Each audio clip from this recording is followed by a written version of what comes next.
મારું નામ વાક્ય પ્રયોગ છે। મારા 4 પ્રકારો છે: કર્તરી વાક્ય, કર્મણી વાક્ય, ભાવે વાક્ય અને પ્રેરક વાક્ય। પહેલું, કર્તરી વાક્ય। કર્તરી વાક્ય એ વાક્ય છે જેમાં કર્તા પોતે પ્રધાન હોય છે અને કર્મ પ્રધાન ન હોય છે અને વાક્યમાં કર્તાને મૂલ્ય આપવામાં આવે છે, એવા વાક્યને કર્તરી વાક્ય કહેવામાં આવે છે। એનું એક નિયમ પણ છે।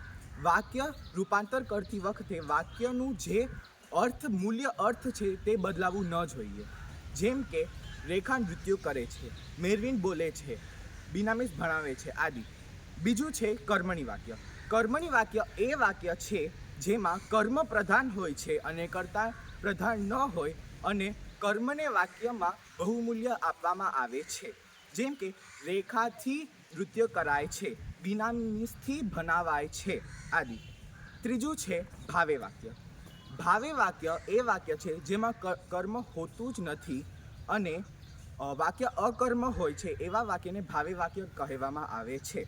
જેમ કે રેખાથી નૃત્ય કરાયું, બીનામીસથી ભણાવાયું આદિ। એનું એક ટ્રીક પણ છે કે કર્મના અંતમાં યુ પ્રત્યય લાગે છે। પ્રેરક વાક્ય। પ્રેરક વાક્યનો 2 પ્રકાર છે। પહેલું છે સાદું પ્રેરક વાક્ય। સાદું પ્રેરક વાક્ય એ છે જેમાં એક કર્તા બીજા કર્તા પાસેથી કામ કરાવે છે પણ જે બીજું કર્તા છે એનું ઉલ્લેખ થતું નથી।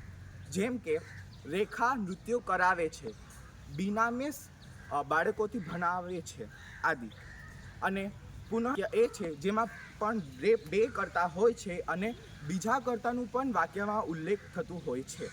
જેમ કે રેખા શીલાથી રસોઈ કરાવે છે, બીનામીસ બાળકોથી ભણાવે છે, ઋતુરાજ મેરવિનથી વૃક્ષ કટાવે છે। આનું એક ટ્રીક પણ છે કે જે કર્મણી વાક્ય છે એમાં આય પ્રત્યય લાગે કર્મના અંતમાં, જે ભાવે વાક્ય છે એના અંતમાં યુ પ્રત્યય લાગે।